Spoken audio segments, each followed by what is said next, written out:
कन्हैया ने कहा जिसके लिए आए हैं हम पहुनाई करने के लिए नहीं आए। कहिए कन्हैया किस लिए आए हो? सुयोधन, एक बात मैं आपसे पूछना चाहता हूं। पूछिए।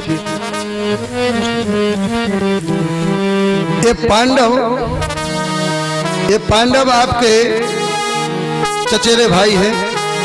हाँ है, हाँ है। तो आधे राज्य के अधिकारी हैं? कहा कन्हैया ये बात भूल कर भी मत कहना, ये हमारे घर की बात है, ये हमारे घर की बात है। इस बात में आप मत पड़े, इस राजनीति में आप मत पड़े, क्योंकि आप जानते नहीं हैं और बोलते ही चले गए, बोलते ही चले गए। कन्हैया तुम नहीं जानते हो इस राजनीति में, क्योंकि तुमने अभी राजनीति नहीं देखी है। तुमने केवल गायें चराई हैं, तुमने केवल गोपिकाओं के साथ में नाच नचा है, दही की चोरी की है। तुम नहीं जानते हो राजनीति। और कन्हैया एक बात बता दूं आपको, सोचग्रे नैबुदास्यामिः युद्धेन केशवः। सूचग्रे नैबुदास्यामि, सूच सुई की नोक की बराबर मैं भूमि नहीं दूंगा। बिन युद्धेन केशवः, बिना युद्ध के नहीं दे सकता। भगवान श्याम सुंदर ने मुस्कुरा कर कहा, सुयोधन अभी आपने उस युद्ध की विभीषिका को नहीं देखा है। लाखों हजारों बहनों के भाई चले जाते हैं, लाखों बच्चे अनाथ हो जाते हैं, लाखों माताएं विधवा हो जाती हैं, लाखों बहनें बिना भाई के हो जाती हैं। तुमने अभी युद्ध की विभीषिका देखी नहीं है, सुनी होगी। यहाँ पर भगवान श्याम सुंदर ने महाभारत के हिसाब से अपना विराट रूप भी दर्शन कराया था। क्योंकि कन्हैया को कह दिया था कि पकड़ लो इनको, बांध दो। तो भगवान श्याम सुंदर ने महाभारत के अनुसार अपना विराट रूप भी दिखाया था वहां पर। देखिए, जब जिस समय इसकी धृष्टता को देखा धृष्टराज ने, देखिए धृष्टता देखी धृष्टराज ने, लेकिन धृष्टता धृष्टराज की ही थी। उसमें धृष्टता धृष्टराज की थी, क्योंकि विद्वानों का मत है, विद्वानों का मत है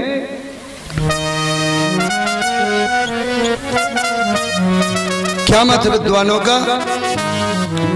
दुशीलम मात दोषेण, अगर बच्चा दुशील हो जाए तो माता का दोष है।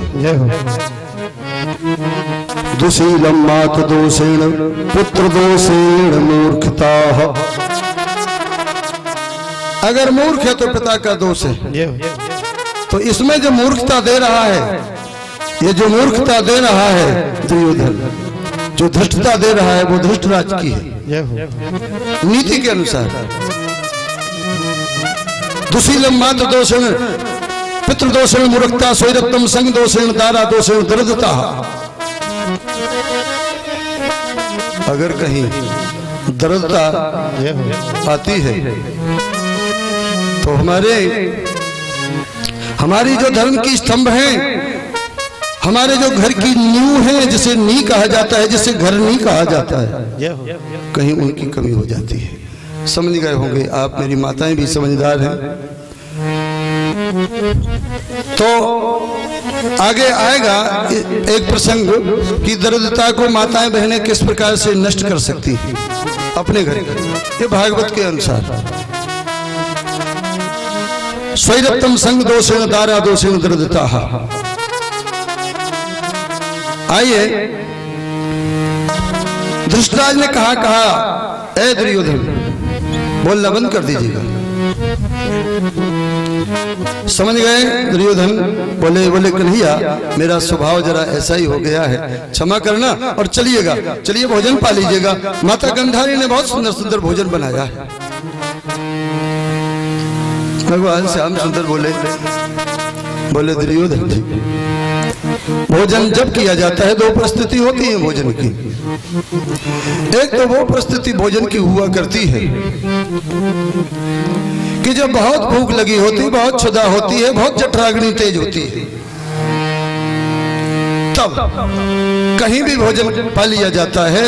भूख न देखे, भूख न चीने, जूठो भात, पुरानी हमारे बुंदेलखंड की कहावत है। और प्यास न देखे धोबी घाट। तो दुर्योधन जी मुझे वो भूख भी नहीं है।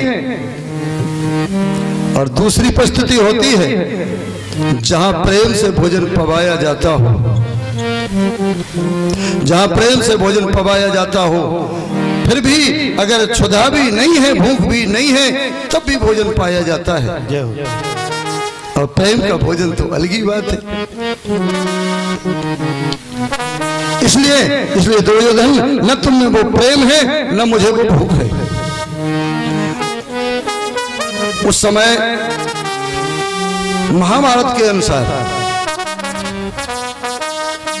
द्रोणाचार्य जी भी आए। बोले कन्हैया आप मेरे आश्रम में चलिए। द्रोणाचार्य जी बोले मेरे आश्रम में चलिएगा, वहां भोजन पाइएगा।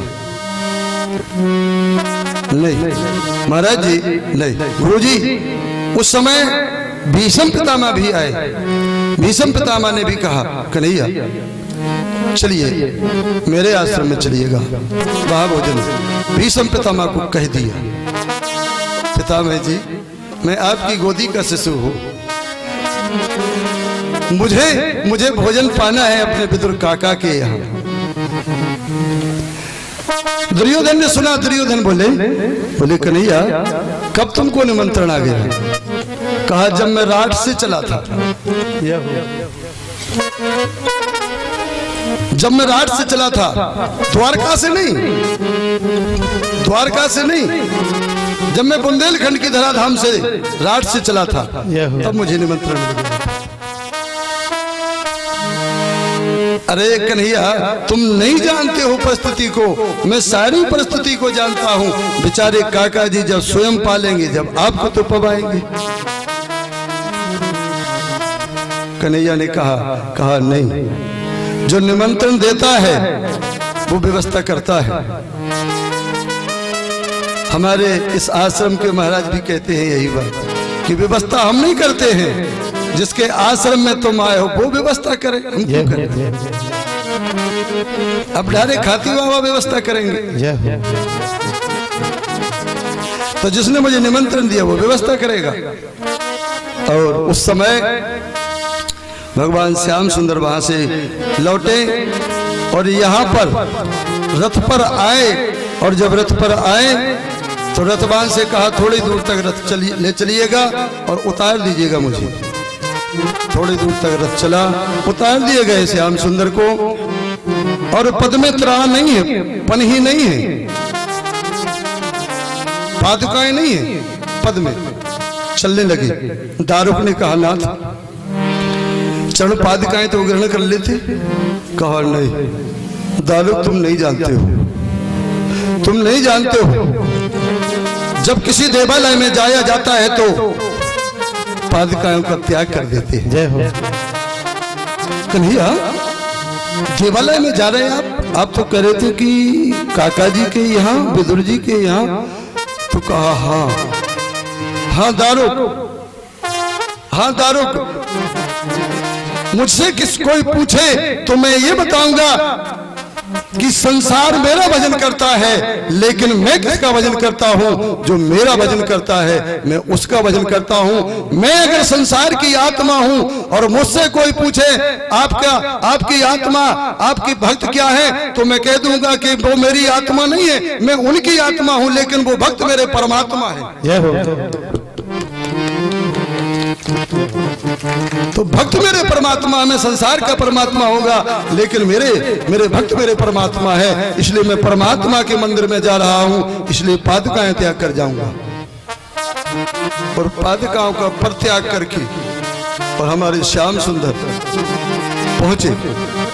विदुर जी घर में नहीं है, विदुर जी घर में नहीं है। गए विदुर जी, विचार कर रहे थे कि हमारे श्याम सुंदर माखन और मिश्री के दही बहुत प्रिय लगता है उनको, बहुत पसंद करते हैं। इसलिए अहीरों की बस्ती में, भागवत में यही लिखा है बिल्कुल स्पष्ट कि अहीरों की बस्ती में गए माखन मिश्री लेने के लिए। हमारे कन्हैया को माखन मिश्री बहुत प्रिय है, बहुत प्रिय है। अगर नहीं मिलती है तो चोरी से पा लेते हैं। कोई इच्छा कर लेता था कि हम कन्हैया को, हमें माखन मिश्री पवाना है, तो कब पहुंच जाएं, कब सीके से लपट करके और माखन मिश्री पाएं। इसलिए अहीरों की बस्ती में, यादवों की बस्ती में गए और वहां से प्राप्त करना है दधी माखन। यहाँ पर विदुरानी स्नान गृह में है। कन्हैया ने जाकर के कुंडी खटखटा दी।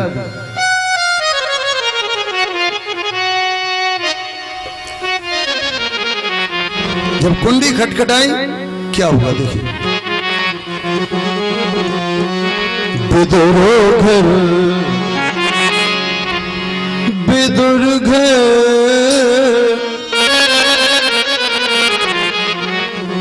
विदुर घर,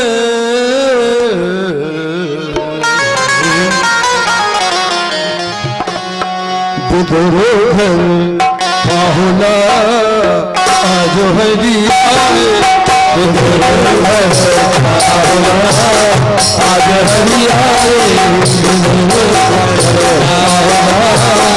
आज हरी आए। आज हरी आए। विदुर घर पाहुना आज हरी आए। आज हरि आए, आज हरि आए, आज हरि आए, आज हरि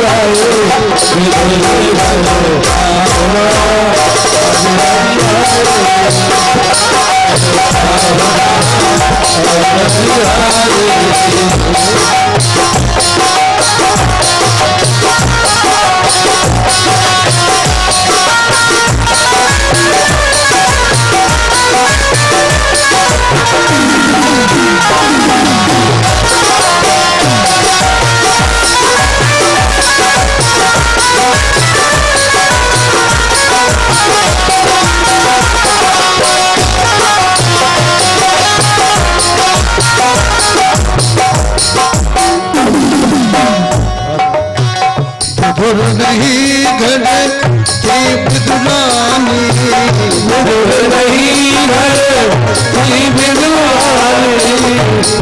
नहीं घर की विदुरानी, नहीं घर की विदुरानी, आवत देखे सारंग पानी, आवत देखे सारंग पानी, आवत देखे सारंग पानी, आवत देखे सारंग पानी। क्या हुआ? जय आगा जय आसन दिल माउला, जय आसन दिल माउला।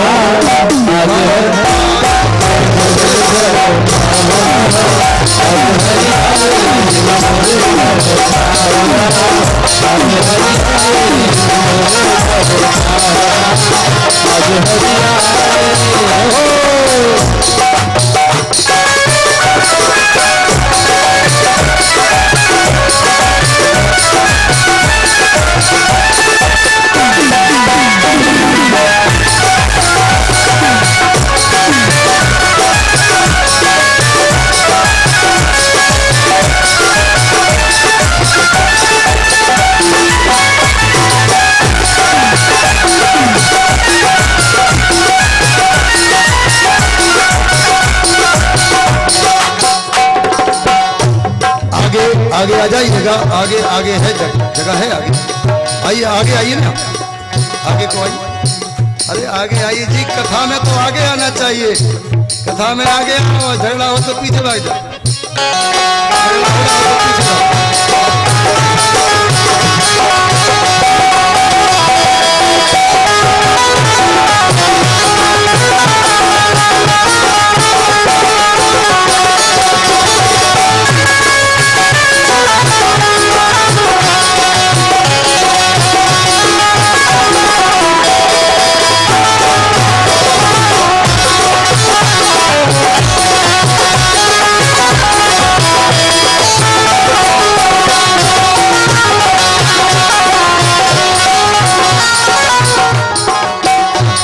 भगवान कन्हैया आए और कुंडी खटखटाई विदुर जी के घर पर। काकी अरे काकी खोल तो कपाट आन, बोल अनमोल सुन ध्यान हो छट गए।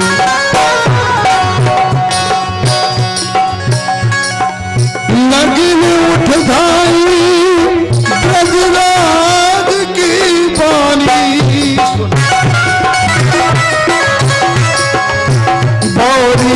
बुधुरानी प्रेम यो प्रकट भयो। खानो विनीत दिगंबर है दे सो अपनो अंबर उलट गयो।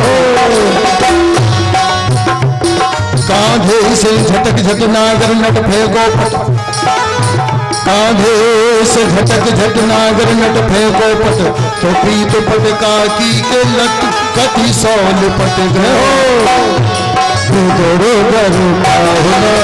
आज हरियाए आज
अगर देवता वर्ग अगर वहाँ पे दे देते तो ये माताएं थोड़ी सी ज़्यादा ही यहाँ पर आ गई और सुविधा से नहीं बैठ पा रही हैं।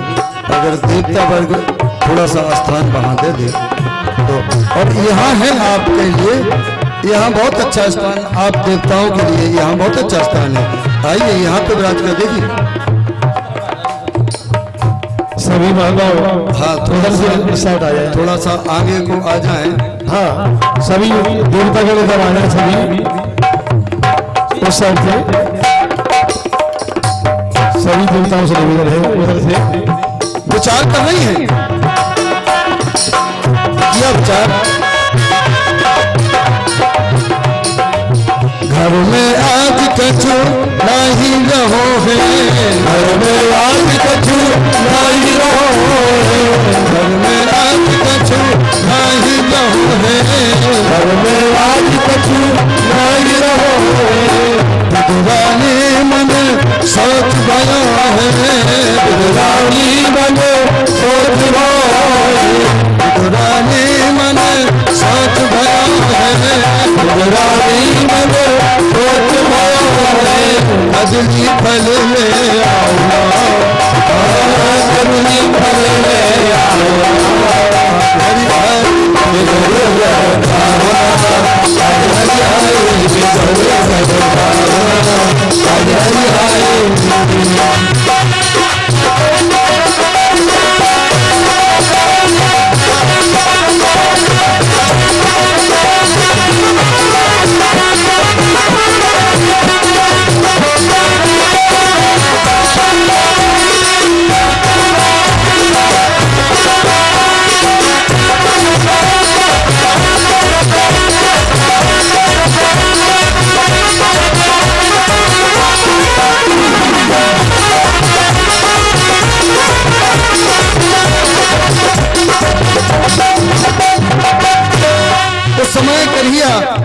जैसे ही अंदर आए और कहा कन्हैया कन्हैया इधर बैठ जाइएगा। और जिस समय कन्हैया बैठने के लिए थे उस समय काकी जी कहने लगी कन्हैया यहाँ नहीं, मैंने आपके लिए चौथ तो यहाँ पूरा है। कन्हैया वहां से हट करके वहां गए, बैठने ही वाले थे और बैठने ही वाले थे उतने में ही काकी ने कह दिया कन्हैया अरे यहाँ बैठिए पटा तो मैंने आपको यहाँ पर बिछा दिया है, आप फटाफट यहाँ बैठ जाए। अरे आप फटाफट यहाँ बैठ जाइएगा, पटा तो यहाँ है। कन्हैया को पूरे आंगन में नचा दिया, घुमा दिया। इस समय विराजित हुए कन्हैया। कहा काकी जी मेरे स्वागत में ये फटाफट क्या है? अरे कुछ भोजन भी खिलाओगी? बुधवाली ने कहा कन्हैया एक बार मुझे कहीं आप मौसी कह दो तो मेरा हृदय गदगद हो। मैं जब से सुन रही हूँ आपसे काकी लेकिन मेरा मन तरस रहा था कि एक बार मेरा श्याम सुंदर कन्हैया मुझसे मौसी कह दे, मेरा हृदय गदगद हो जाएगा। कन्हैया बोले मौसी कुछ भोजन भी पवाओगी? अब देखिए मौसी कैसे हैंगी, आगे बताओ।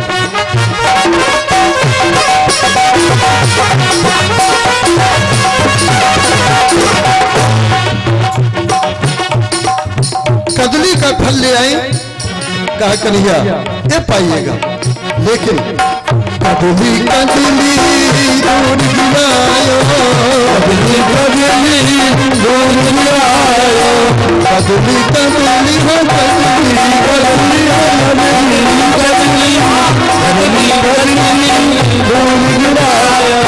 कदली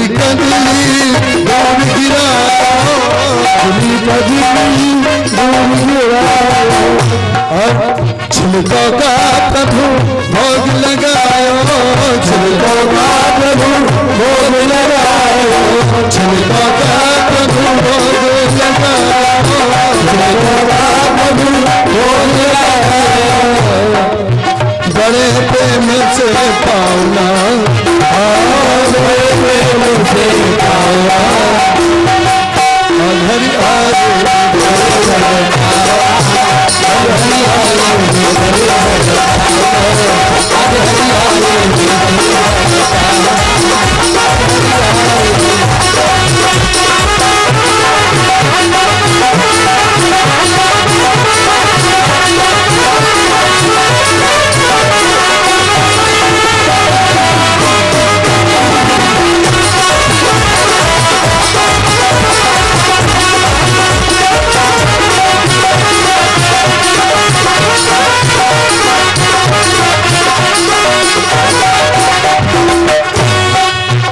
इतने माह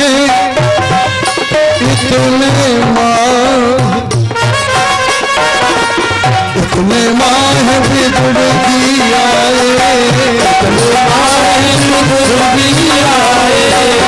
रानी पर बहुत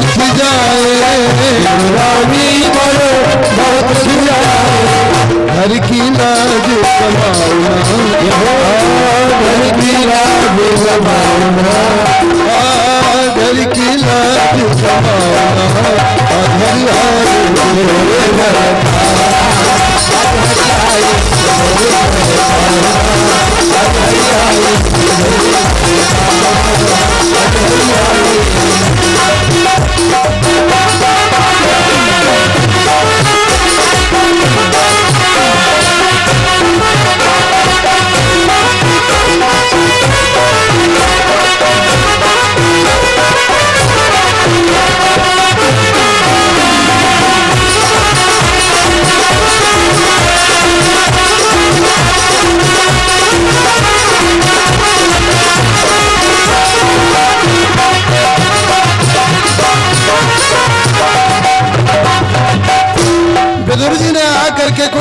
विदाई सुलभे सुलभे। कहा क्या है? कहा कन्हैया आने वाले ही होंगे, तैयारी करिएगा। अरे कहा आने वाले नहीं हैं, आ गए हैं। आकर के देखा तो अर्धनग्न में उस समय विदुरानी भगवान श्याम सुंदर को छिलके खिला रही है। कहा देवी देवी ये क्या कर रही हो? और कन्हैया आप पा रहे हैं, आप पा रहे हैं? कहा हाँ काका जी पा रहे हैं। कहा लेकिन ये भी तो विचार कर लिया होता कि क्या पा रहे हैं। कन्हैया बोले मौसिया जी हम जो कुछ भी पा रहे हैं वो ऐसा मधुर पा रहे हैं, ऐसा मधुर पा रहे हैं कि आज तक इस प्रकार का स्वाद हमको कहीं नहीं प्राप्त हुआ। जय हो।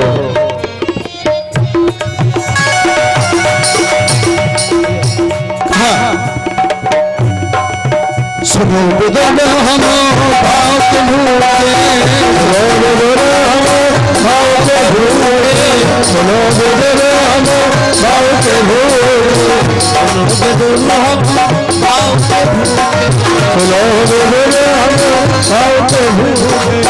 भाव बिना सब व्यंजन रूखे, भाव बिना सब व्यंजन रूखे। ऐसा स्वाद करूँगा, ऐसा स्वाद करूँगा। आज हरि आए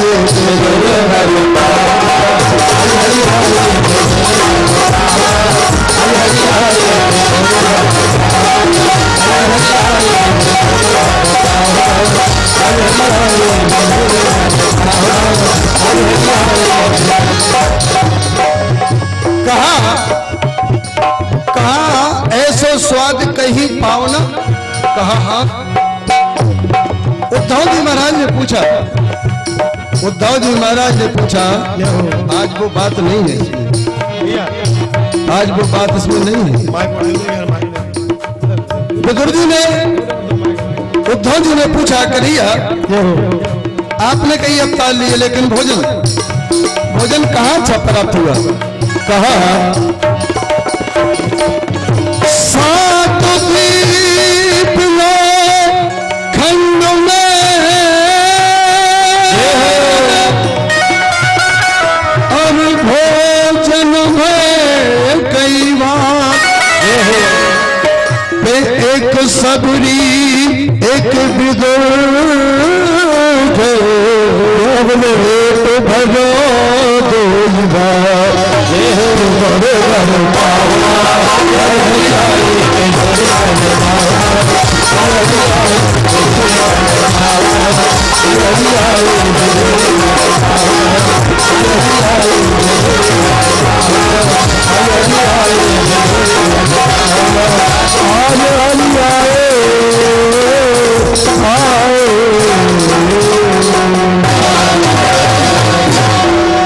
बड़ी वृंदावन हरि लाल की जय। देखिए विदुर जी के यहाँ भगवान श्याम सुंदर का पदार्पण हुआ। विदुर जी के यहाँ छिकलों का भोग पाया, लेकिन आपको याद होगा कि जब कोई भोग प्रसादी व्यक्ति अपने थाल में परोस कर कोई माता बहन लाती है भगवान के लिए तो उसे भगवान प्राप्त करते हैं। तो विदुर जी यादवों की बस्ती से जो दधी माखन लेकर के आए थे उसका क्या हुआ? उसका क्या हुआ? उसका ये हुआ कि विदुर जी चाचा विदुर जी ने कन्हैया से कहा कन्हैया तुम्हें माखन मिश्री बहुत प्रिय थी,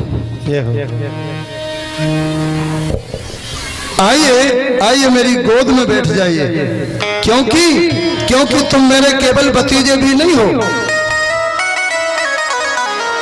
मैं आपका मौसिया भी हूं। भगवान श्याम सुंदर को विदुर जी ने अपनी गोदी में ले लिए और गोदी में लेकर के सुंदर सुंदर सा मिष्ठान पवाया। विदुर जी ने विचार किया कि अगर काका जी के हाथ का ये दही माखन नहीं पाता हो, अब कुछ ठीक है, माखन दही माखन कुछ पाता नहीं हूं तो चाचा जी को मौसिया जी को बुराई हो जाएगी। तो भगवान गोदी में विराजित हो गए और पा रहे हैं। देखिए कितनी सुंदर झांकी होगी। वो फूल सा हराया, फूल सा हराओ शरीर और विराजमान है छाती पर भगवान श्याम सुंदर का। देखिए मोर मुकुट वो झांकी लग रही है जैसे कहीं एक ही शरीर में दो मूर्तियां हो। इतने छोटे बन गए, गोदी में बैठे हैं और बोलीला की कि दही माखन पाते पाते पाते पाते वो सो गए गोदी में, सो गए गोदी में। और जब सो गए गोदी में, जब सो गए गोदी में,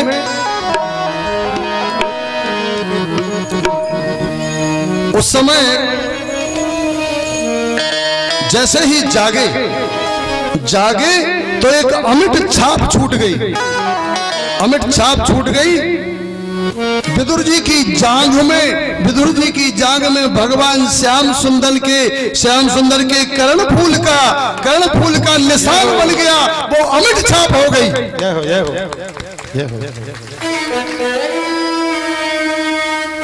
अच्छा अब चलते हैं, मौसी कैसे है, मौसिया कैसे है।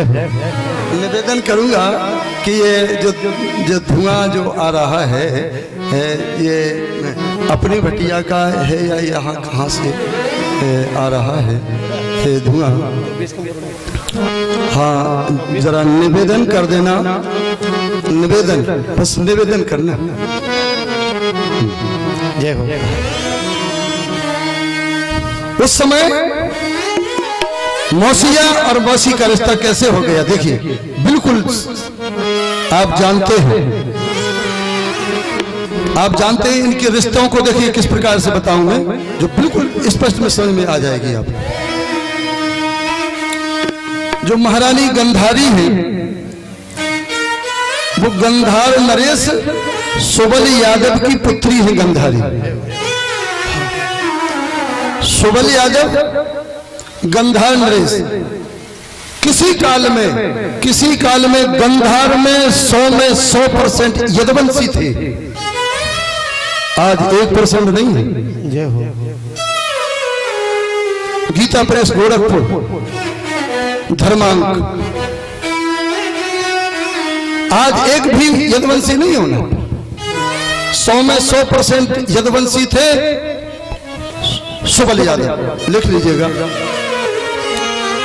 तो ये गंधारी धृष्टराज की पत्नी हुआ करती थी, धर्मपत्नी, ये आप भली भांति जानते हैं। और ये भी जानते थे कि सुबल यादव की पुत्री होंगी, लेकिन स्वभाव होता है कथाकार का कह देना। दूसरी बात आप जानते हैं कि राजा उग्रसेन की जो दासी थी,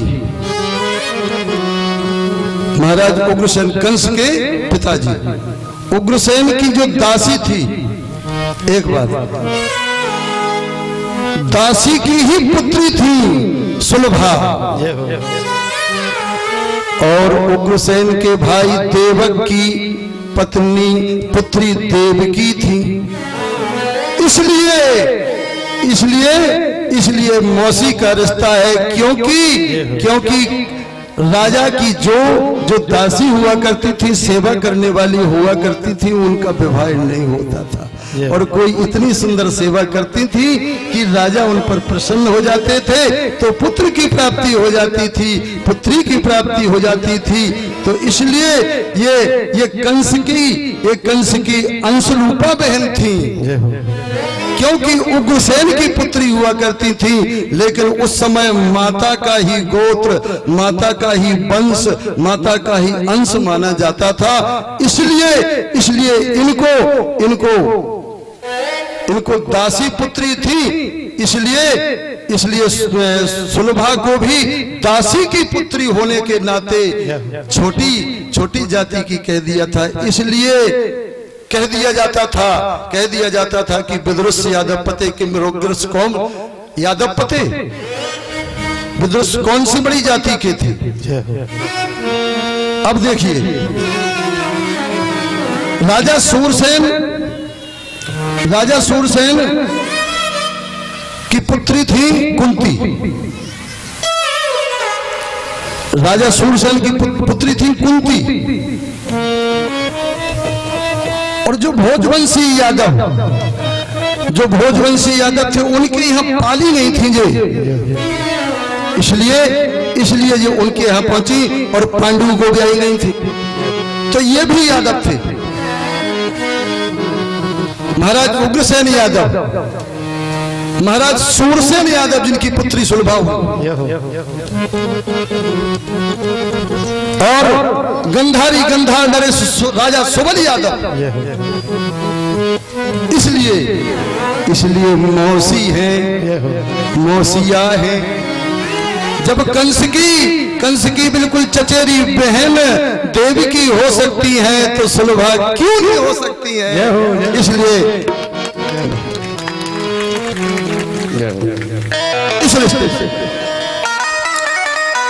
चलिए चलते हैं यहाँ पर। विदुर जी महाराज को भगवान श्याम सुंदर ने अपने परम धाम जाने के समय, लीला समापन करने के समय, भगवान श्याम सुंदर ने विदुर जी से कहा था, विदुर जी आज मैं अपनी लीला का स्मरण कर रहा हूँ और मुझे विदुर चाचा की बहुत याद आ रही है। क्योंकि विदुर चाचा ने मुझे गोदी में बिठा करके मुझे वो लाड़ प्यार देते थे जो नंद बाबा देते थे, मुझे प्यार देते थे। और मैं लीला स्मरण कर रहा हूँ, और जहाँ कहीं मेरे प्यारे विदुर जी प्राप्त हो जाए, मिल जाए, तो उनसे उद्धव जी, उनसे मेरी लीलाओं का, मेरी इस लीला स्मरण का आप जो है बखान कर देना, सुना देना।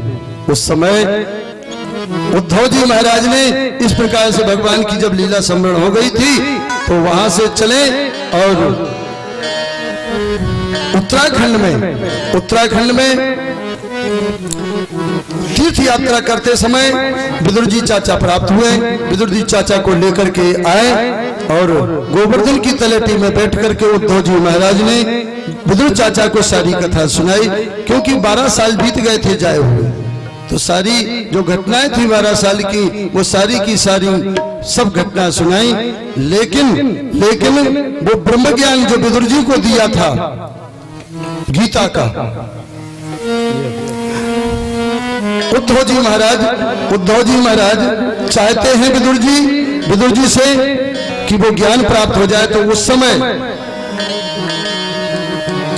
समय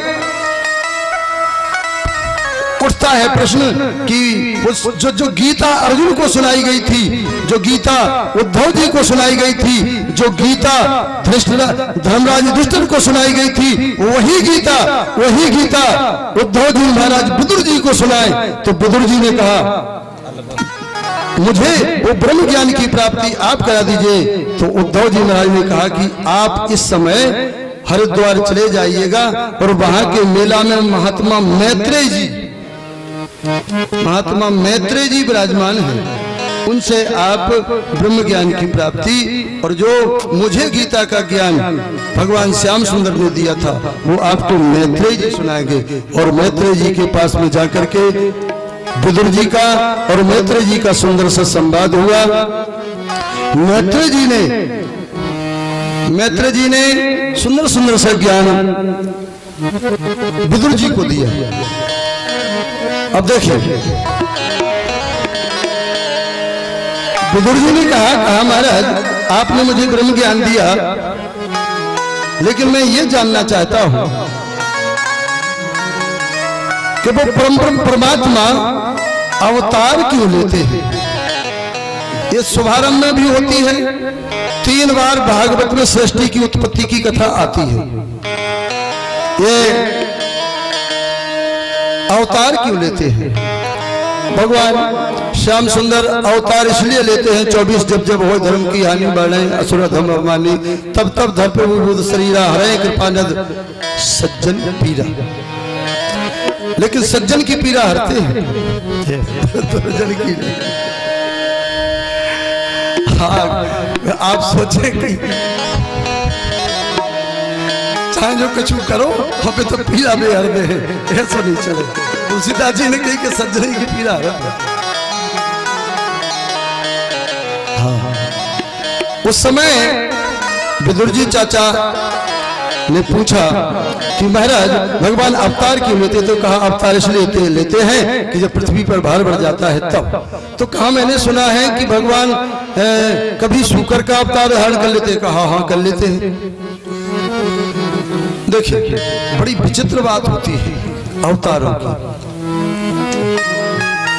भगवान अपने भक्त के लिए क्या नहीं कर सकते हैं? देखिए कितनी नीच योनि में जन्म ले इतने दयालु हैं कि 12 भगवान, हाँ 12 भगवान ने अवतार लिया था। क्यों लिया था? ना कहा विदुर जी इसलिए लिया था कि हिरणाक्ष नाम का और हिरणाकुश नाम का जो राक्षस थे उनके अत्याचार से। महाराज ये कौन थे? कहा महाराज ये द्वितीय के पुत्र थे। द्वितीय के पुत्र थे, कश्यप ऋषि की संतान थी। हाँ तो महाराज कश्यप ऋषि इतने प्रकांड विद्वान और आप कह रहे कि उनकी संतान हिरणाक्ष राक्षस।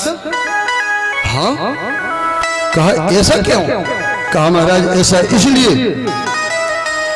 इसलिए कि एक बार महात्मन जी कश्यप ऋषि संध्या कालीन के बेला में यज्ञ वेदिका पे यज्ञ कर रहे थे।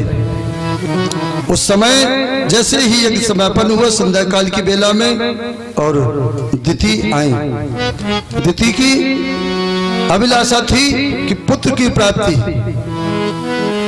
अब देखिए संध्या कालीन बेला थी और उस समय वो बेला अच्छी नहीं हुआ करती है। जब कश्यप जी से आगे जब ज्यादा किया तो उस समय कश्यप जी ने कहा देवी ये काल बहुत अच्छा नहीं है, ये काल बहुत सुंदर नहीं है, इसलिए अभी आप ये दुराग्रह नहीं मत करिएगा। ये आग्रह नहीं है, दुराग्रह है। तो उस समय देवी की हट थी।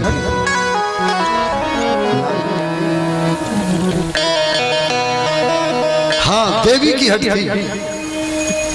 देवी ने हट किया संध्या कालीन बेला में और पुत्र की प्राप्ति चाहती हैं। तो पति देव ने जब ज्यादा हट देखी देवी की तो स्वीकार कर लिया और उस समय गर्भ स्थापित हो गया।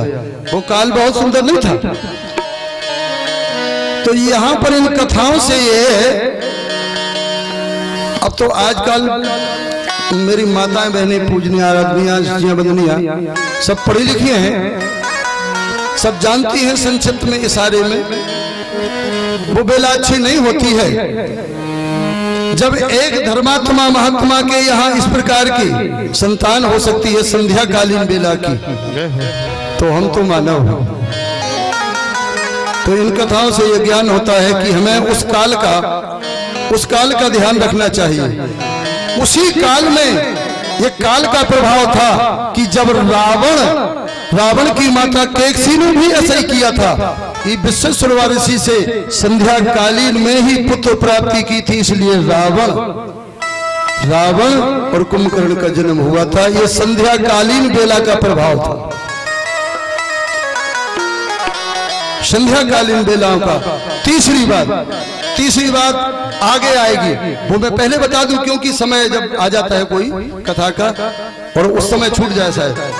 जिस समय 12 भगवान आगे चल करके अब अवतार लेंगे और अवतार लेंगे पृथ्वी मैया संध्या कालीन बेला में ही 12 भगवान से पुत्र की प्राप्ति चाहती हैं। तो पृथ्वी मैया से और 12 भगवान से, देखिए 12 परब्रह्म परमात्मा हैं और पृथ्वी मैया साक्षात उनकी पत्नी है, लेकिन संध्या कालीन बेला में संसर्ग होने से नरकासुर का अवतार हुआ था, जिसे भौमासुर भी कहते हैं। तो ये कथाओं में इस प्रकार से, क्योंकि मर्यादा भी बनी रहे और मर्यादा में कह भी लिया जाए, इन कथाओं का ये वो होता है महत्व। तो ये समय का खेल है, इस समय में बचना चाहिए। तो उस समय जब हिरण्याकुश और हिरण्यकश्यप माँ की गोदी, माँ की कुख में, मातृ कुख में आ गए, तो उस समय कश्यप जी ने कहा था, देवी तुमने अच्छा नहीं किया, तुम्हें पुत्र रत्न की प्राप्ति तो हो गई, एक एक नहीं दो दो, लेकिन ये दोनों ही दैत्य होंगे। घबरा गई दिति, बोली महाराज क्षमा कर दीजिएगा। तो कहा अब तो जो होना था सब हो गया, लेकिन हाँ आपका नाती जरूर, आपका पौत्र जरूर भगवान का भक्त होगा। इस प्रकार से थोड़ी शांति हुई और समय आया, और समय आने पर इतना प्रकाश बढ़ गया उनके गर्भ का, इतना प्रकाश बढ़ गया कि देवता कांपने लगे। देवताओं ने पूछा, महाराज ये गर्मी क्यों, ये तेज क्यों? कहा दिति के गर्भ में जो बालक पल रहे हैं वो कोई साधारण बालक नहीं है। कहा कौन है वो? कहा भगवान वैकुंठनाथ के, देखिए विचार करिएगा, भगवान वैकुंठनाथ के और पार्षद हैं वो। कहा क्यों?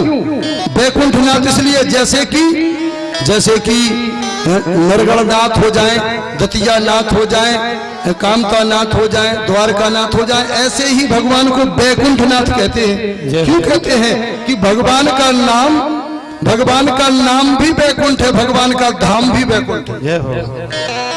और भगवान जो वैकुंठनाथ है, इनकी माता का नाम भी कुंठा है। जय हो जय हो।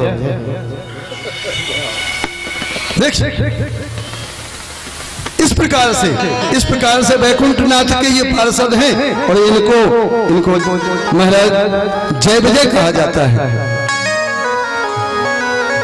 जय विजय कहा जाता है। और देखिए ये जय विजय को श्राप दी है किन्होंने? जो केवल 5 वर्ष की आयु में रहते हैं, सनक सनंदन सनत कुमार, सनक सनंदन सनातन सनत कुमार। ये 4 भाई एक बार भगवान के दर्शन करने के लिए गए वैकुंठ में, और इन्होंने मना कर दिया जाने के लिए, तो अभिशाप दे दिया था, जाओ तुम 3 जन्म तक राक्षस बनो, 3 जन्म तक राक्षस बनो। उस